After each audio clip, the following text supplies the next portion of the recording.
berjumpa kembali dalam ibadah keluarga pada saat ini.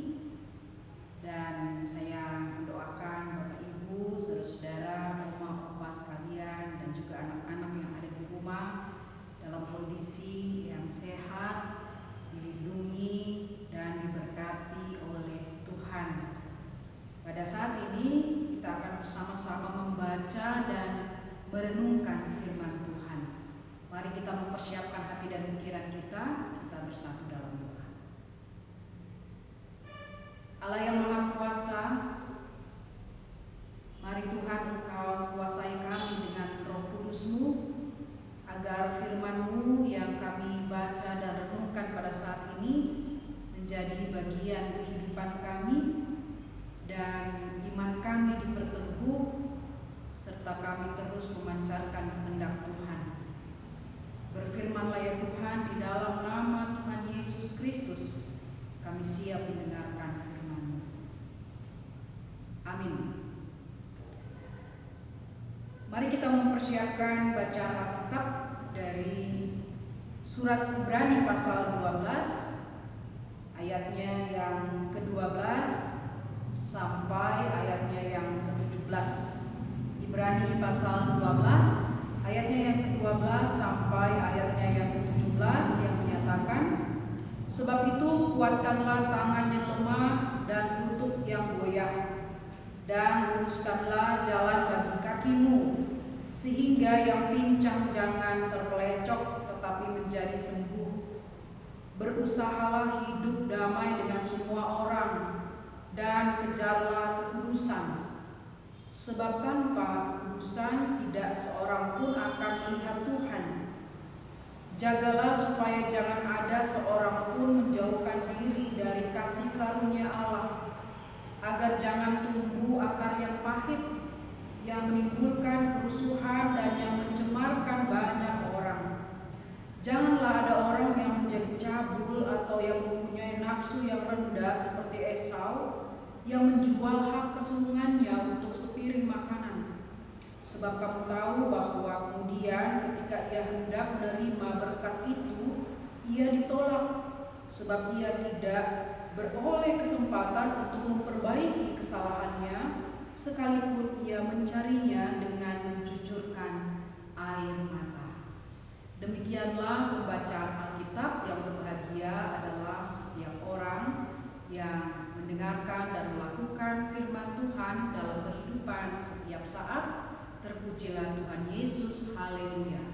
Haleluya. Haleluya. Haleluya.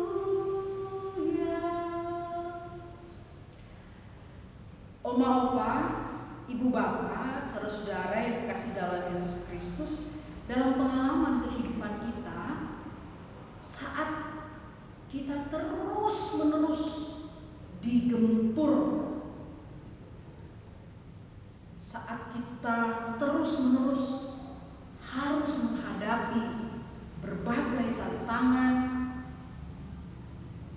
ujian dan masalah kehidupan yang tiada pernah berhenti, apa yang terjadi dengan kehidupan kita? Sebagai manusia, mungkin ada saat-saat kita merasa lelah, patah semangat. Dan itu adalah hal yang wajar ketika kita sedang berjuang, kita merasa lelah dan kehilangan semangat. Akibat tidak berhentinya masalah dan beratnya perjuangan yang harus kita hadapi. Karena itu melalui surat Ibrani, jemaat Kristen Yahudi saat itu dinasihatkan untuk mempertahankan iman, terus bertekun, terus berjuang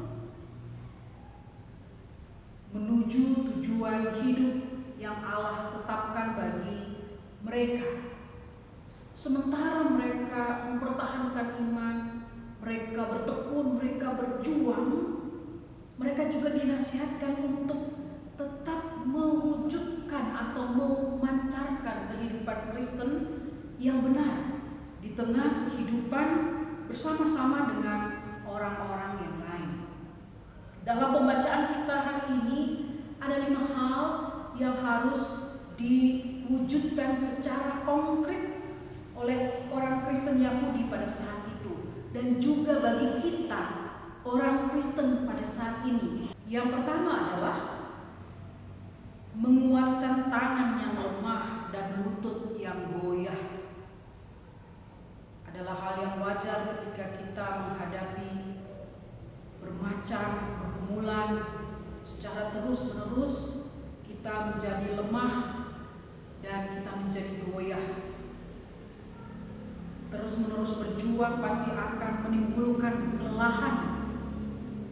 Namun setiap orang Kristen harus menguatkan imannya, membulatkan tekadnya, supaya tetap tegak berdiri dalam perjuangan yang harus diselesaikan.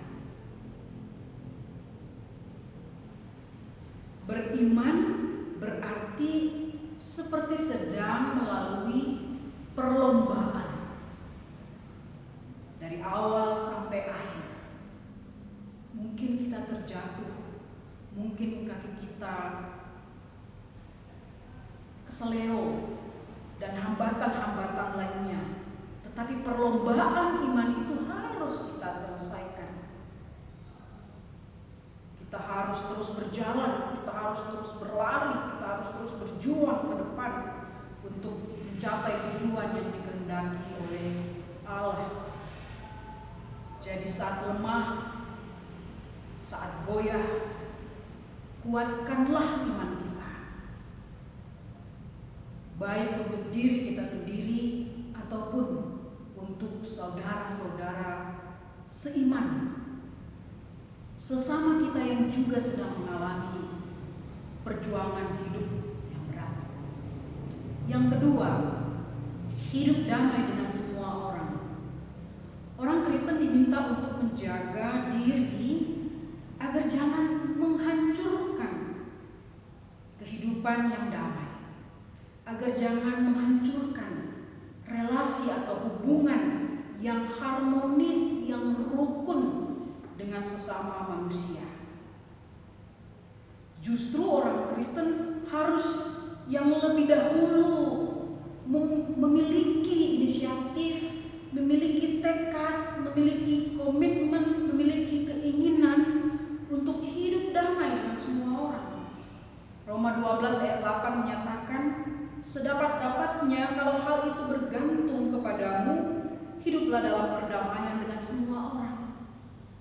Kekristenan itu bukan hanya keyakinan yang mengajarkan cinta kasih, tapi kekristenan itu adalah keyakinan yang mengajarkan kita tentang hidup cinta damai dengan sesama.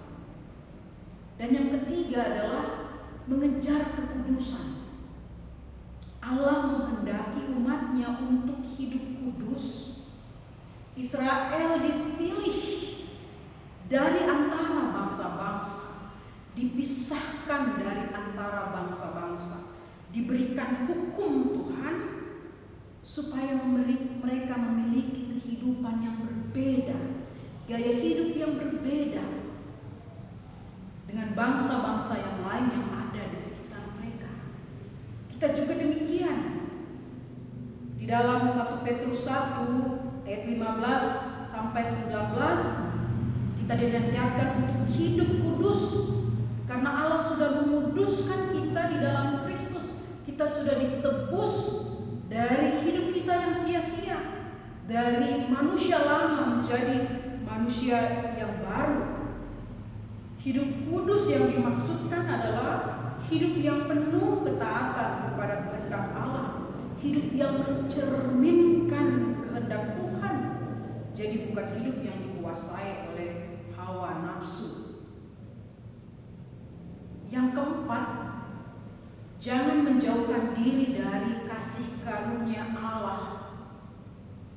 Kita memahami kasih karunia Allah di sini adalah keselamatan di dalam Kristus agar tidak muncul akar pahit. Selain menjaga diri sendiri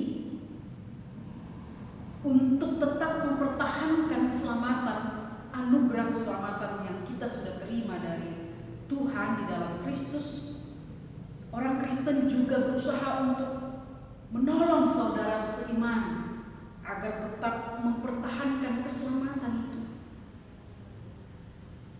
Itulah artinya hidup dalam persekutuan orang-orang percaya. Kita saling menguatkan, kita saling menolong, kita saling memotivasi satu dengan yang lain agar anugerah keselamatan itu tetap kita perjuangkan dan pertahankan sampai pada akhir hidup kita. Menjauhkan diri atau menolak keselamatan dari Allah akan membuat hidup manusia mengalami akar pahit. Apa itu akar pahit? Dari asal kata Yunaninya, akar pahit artinya sesuatu yang tajam yang bisa memotong. Kalau dalam kehidupan rohani, akar pahit ini bisa kita artikan sebagai sifat atau sikap iri hati, benci, dendam yang bisa merusak dan memotong relasi atau hubungan kita dengan sesama. Berarti hidup yang dikuasai oleh hawa nafsu atau dosa yang menimbulkan kerusuhan dan mencemarkan hubungan kita dengan orang banyak. Hidup dalam akar pahit tidak hanya merusak diri kita sendiri, tetapi juga merusak kehidupan orang lain. Secara khusus merusak kehidupan persekutuan bersama-sama dengan orang lain. Siapa yang betah hidup dalam sebuah persekutuan atau hidup bersama dengan kita atau hidup dalam sebuah keluarga di mana di dalamnya penuh dengan kemarahan, iri hati, kebencian, dendam, tidak ada yang betah. Tetapi kalau keluarga dan persekutuan, hubungan kita dengan sesama diisi dengan kasih, pengertian, kepedulian, bela rasa, dan belas kasih yang besar, maka disitulah ada damai sejahtera. Yang kelima, jangan dikuasai hawa nafsu. Hidup yang dikuasai atau menuruti hawa nafsu adalah kehidupan yang tidak bermoral atau dipandang rendah di dalam Alkitab atau dalam iman Kristen. Hidup seperti ini bertentangan dengan hidup yang kudus yang disebutkan di awal. Dalam pembacaan kita diambil contoh Esau yang karena perutnya yang lapar, karena keinginan jasmaninya, karena kebutuhan fisiknya, ia kemudian menjual atau menolak hak kesulungannya dengan semangkuk sop kacang merah dari adiknya Yakub. Ini berarti karena kebutuhan fisik yang sementara, Esau menolak berkat dari Allah. Sehingga dalam pembacaan kita di ayat yang terakhir, kita juga sangat sedih membacanya, sehingga yang ia dapatkan atau yang Esau dapatkan hanyalah kesedihan dan penyesalan saja.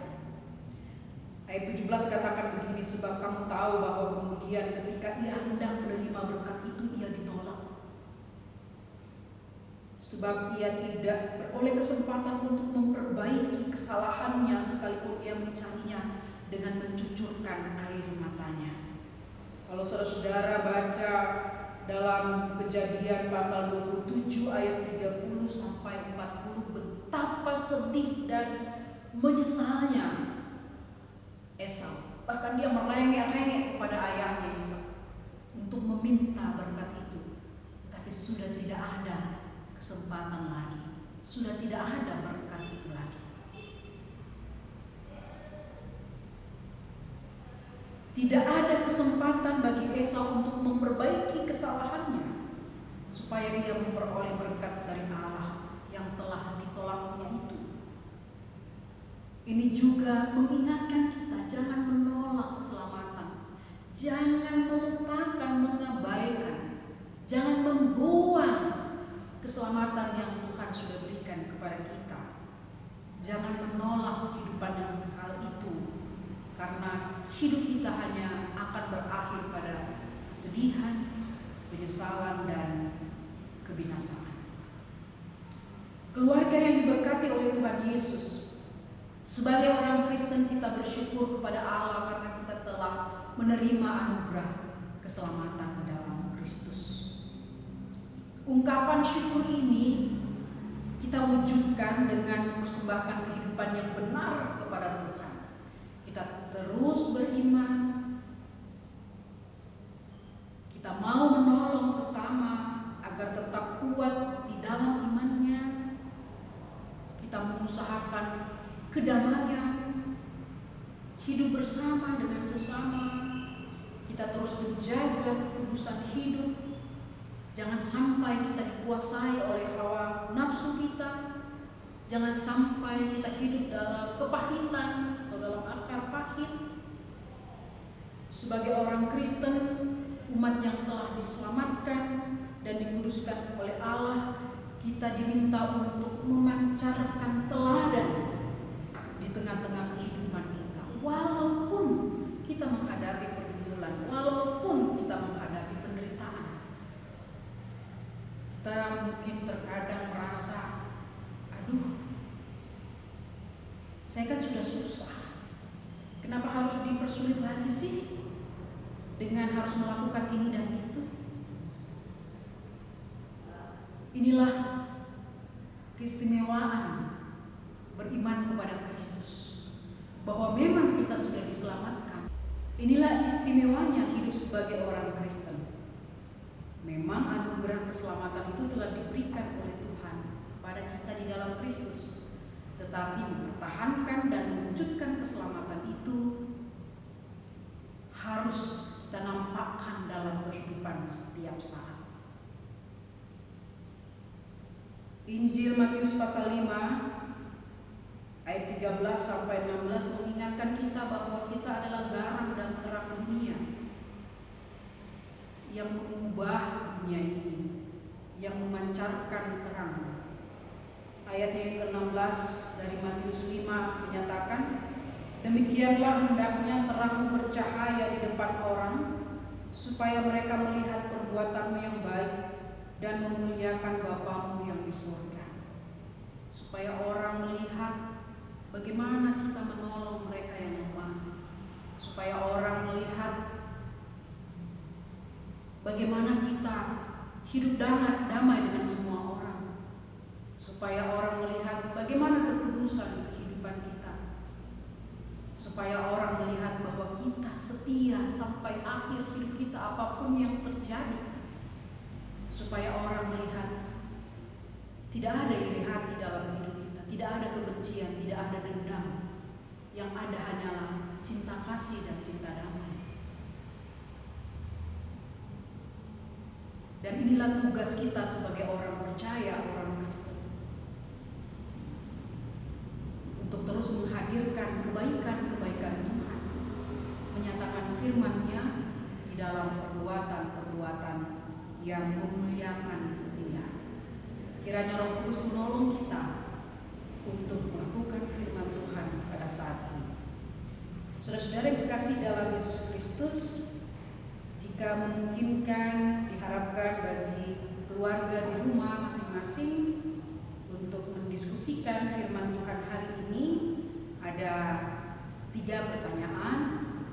Yang pertama, bagaimana usaha saudara untuk hidup damai dengan sesama? Ini memang bukan hal yang mudah, tetapi bisa kita lakukan. Yang kedua, apakah saudara pernah hidup dalam kepahitan? Atau dalam hati saudara ada akar pahit? Dan ceritakanlah bagaimana saudara mengatasinya, atau juga mungkin ada sesama saudara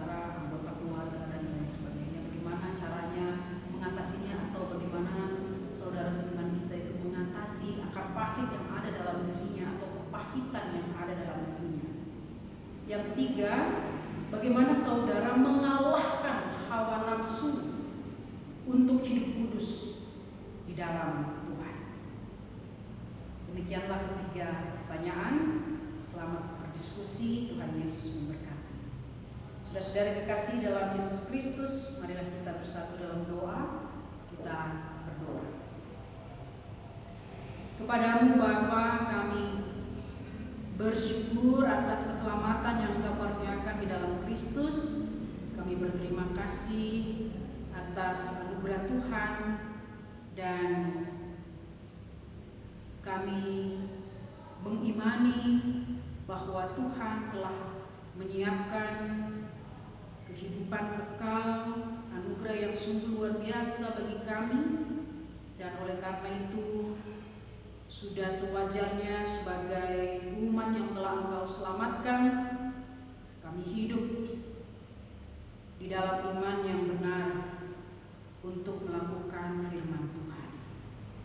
Dan kiranya firman Tuhan yang kami dengarkan hari ini membangun kehidupan kami, menguatkan iman kami untuk terus memancarkan kehendak Allah di setiap langkah kehidupan ini. Tuhan Allah yang Maha Kasih, berkatilah seluruh jemaat-Mu Tuhan yang sedang beribadah pada saat ini, menggunakan renungan ini, dan juga yang beribadah di rumah masing-masing. Tuhan melawat kehidupan mereka satu persatu, oma, opa, ibu-ibu, bapak-bapak, anak-anak muda, teruna, dan anak-anak PA. Tuhan memberikan kepada mereka kesehatan, kekuatan dalam keluarga jemaat-Mu Tuhan. Engkau karuniakan kerukunan, kedamaian di dalam setiap usaha dan pekerjaan. Tuhan berikan rezeki untuk memenuhi kebutuhan hidup mereka masing-masing. Dalam usaha-usaha baru yang sementara dirintis, mari Bapa Engkau berkati supaya usaha ini berhasil. Bagi mereka yang berada dalam kelemahan tubuh, mari Tuhan Engkau sembuhkan, kuatkan iman dan pengharapan mereka. Bagi mereka yang berduka cita, Tuhan hidupkanlah saudara-saudara kami di dalam Roh Kudus-Mu. Bagi mereka yang sedang mengalami kesulitan hidup, masalah yang berat, beban-beban kehidupan ini, mari Tuhan Yesus Engkau menjadi sahabat sejati menemani mereka, dan kiranya kuasa-Mu ya Roh Kudus memberikan hikmat sehingga mereka melihat jalan keluar yang Tuhan karuniakan bagi mereka. Terima kasih Tuhan, doa kami untuk bangsa Indonesia Bapa, kiranya tetap bersatu, tetap rukun. Para pemimpin kami Engkau urapi dengan hikmat dan kebijaksanaan supaya mengusahakan kesejahteraan, kedamaian, dan keadilan bagi seluruh masyarakat Indonesia.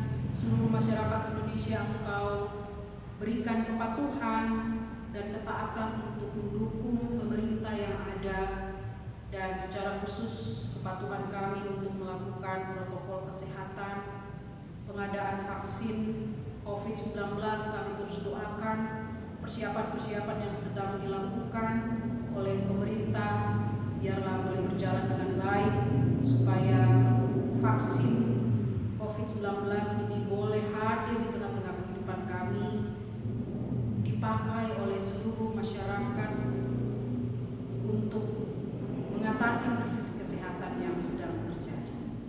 Terima kasih ya Tuhan, kami menyerahkan seluruh kehidupan kami ke dalam tangan kasih-Mu. Ampunkan segala dosa dan kesalahan kami, dan biarlah damai sejahtera Allah yang melampaui segala akal, kasih Tuhan Yesus Kristus dan kuasa Roh Kudus memberkati kehidupan jemaat sekalian. Amin.